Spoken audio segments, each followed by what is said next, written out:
From Durand High School, senior, Jordan Hayes, low respect.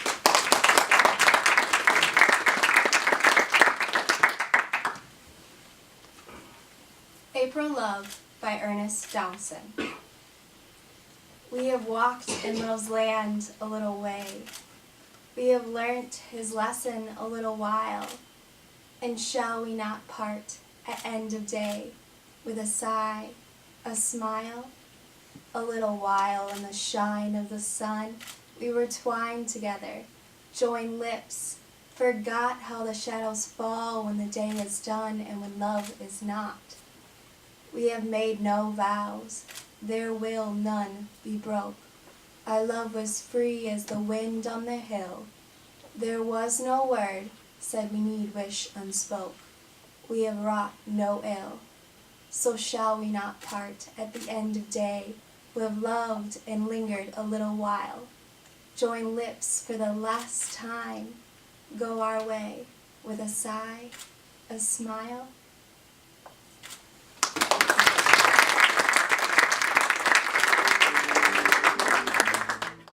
This would be a good time to remind you that our guitarist is Stan Marcus, who seems to find a way to reflect on what he's just heard. A quick reminder too, in the program it says R-O-C-H-E-L, but instead from Menominee High School we have Rachel Rapella.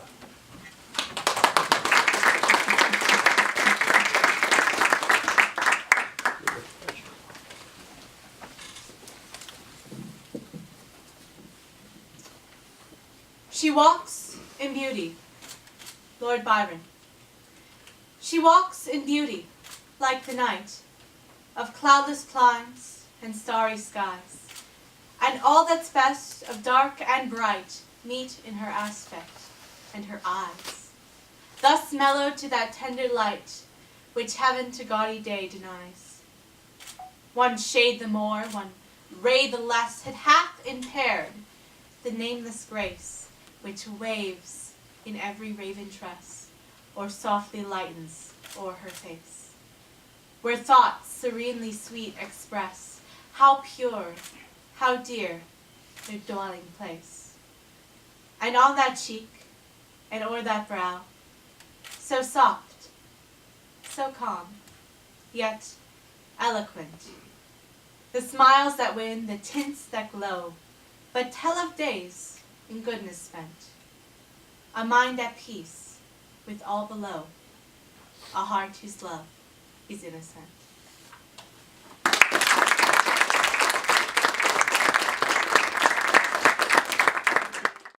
Rhinelander is clearly home of the arts and of poetry. Here from Rhinelander High is Amber Sheck.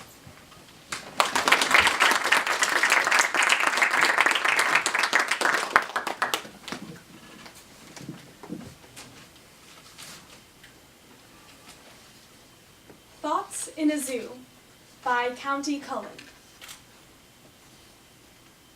They, in their cruel traps, and we in ours, survey each other's rage and pass the hours commiserating each the other's woe, to mitigate his own pain's fiery glow. Man could but little proffer in exchange, save that his cages have a larger range. That lion, with his lordly, untamed heart, has in some man his human counterpart, some lofty soul in dreams and visions wrapped, but in the stifling flesh securely trapped. Gaunt eagle, whose raw pinions stain the bars that prison you, so men cry for the stars. Some delve down like the mole far underground. Their nature is to burrow, not to bound.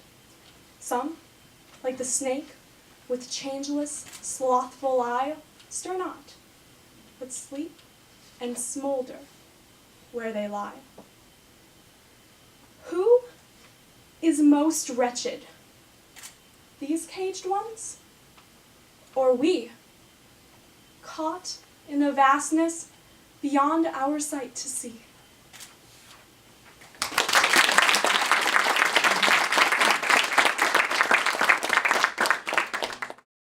I was always glad my name came toward the front of the alphabet, and I have long admired those whose names come after they've waited for everyone else. Here's Amy Teskey from Heartland Arrowhead High School.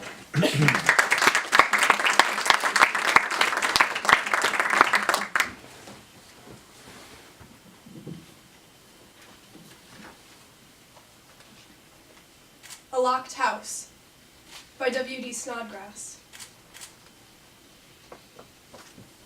As we drove back, crossing the hill, the house still hidden in the trees, I had a thought, a fool's fear that it might have caught fire. Someone could have broken in, as if things must have been too good here. Still, we always found it locked tight, safe and sound. I mentioned that once, as a joke. No doubt we spoke of the absurdity, to fear some dour god's jealousy of our good fortune. From the farm next door, our neighbors saw no harm came to the things we cared for here. What did we have to fear? Maybe I should have thought. All such things rot, fall, barns, houses, furniture. We too are stronger than we were apart. We've grown together. Everything we own can burn. We know what counts, some such idea. We'd said as much. We'd watched friends driven to betray, felt love drained away some self they need. We'd said love, like a growth, can feed on the hate we turn in and disguise. We warned ourselves that you might despise me, hate all we both loved best. None of us ever guessed. The house still stands, locked, as it stood untouched a good 2 years after you went. Some things passed in the settlement. Some things slipped away. Enough's left that I come back sometimes. The theft and the vandalism were our own. Maybe we should have known.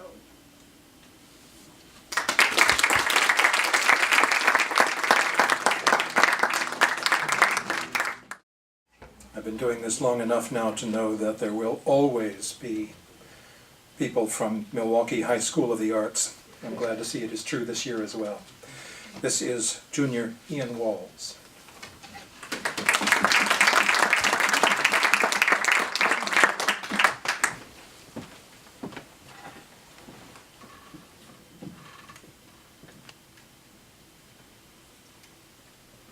Ode to the Midwest by Kevin Young. The country I come from is called the Midwest. Bob Dylan. I want to be doused in cheese and fried. I want to wander the aisles, my heart's supermarket stocked high as cholesterol. I want to die wearing a sweatsuit. I want to live forever in a Christmas sweater, a teddy bear nursing off the front. I want to write a check in the express lane. I want to scrape my driveway clean, myself, early, before anyone's awake. That'll put 'em to shame. I want to see what the sun sees before it tells the snow to go. I want to be the only black person I know. I want to throw out my back and not complain about it. I want to drive 2 blocks. Why walk? I want love and stuff. I want to cut my sutures myself. I want to jog down to the river and make it my bed. I want to walk its muddy banks and make me a withdrawal. I tried jumping in, found it frozen. I'll go home, I guess, to my rooms where the moon changes and shines like television.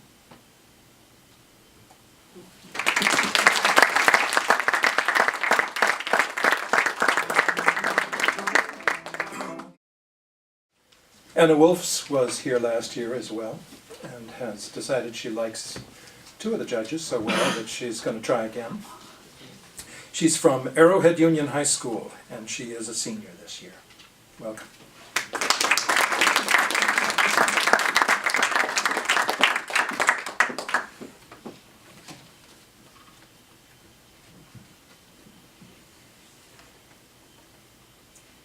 Mrs. Caldera's House of Things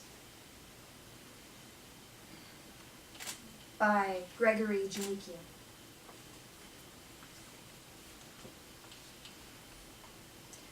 You are sitting in Mrs. Caldera's kitchen.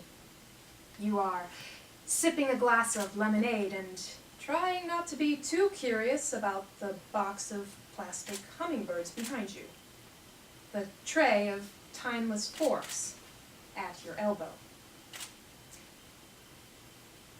You have heard about the back room where no one else has ever gone, and whatever enters remains.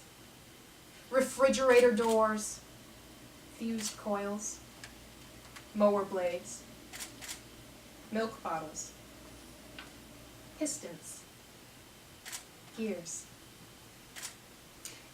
You never know, she says, rummaging through a cedar box full of recipes, when something will come of use. There is a vase of pencil tips on the table, a bowl full of miniature wheels and axles. Upstairs, where her children slept, the doors will not close. The stacks of magazines are burgeoning. There are snowshoes and lampshades, bed springs and picture tubes and boxes of irreducibles. You imagine the headline in the Literalist Express: House Founders Under Weight of Past. But Mrs. Caldera is baking cookies. She is humming a song from childhood. Her arms are heavy and strong. They have held babies, a husband, tractor parts and gas tanks. What have they not found a place for? It is getting dark. You have sat for a long time. If you move, you feel something will be disturbed. There is room enough only for your body. Stay a while, Mrs. Caldera says. And never have you felt so valuable.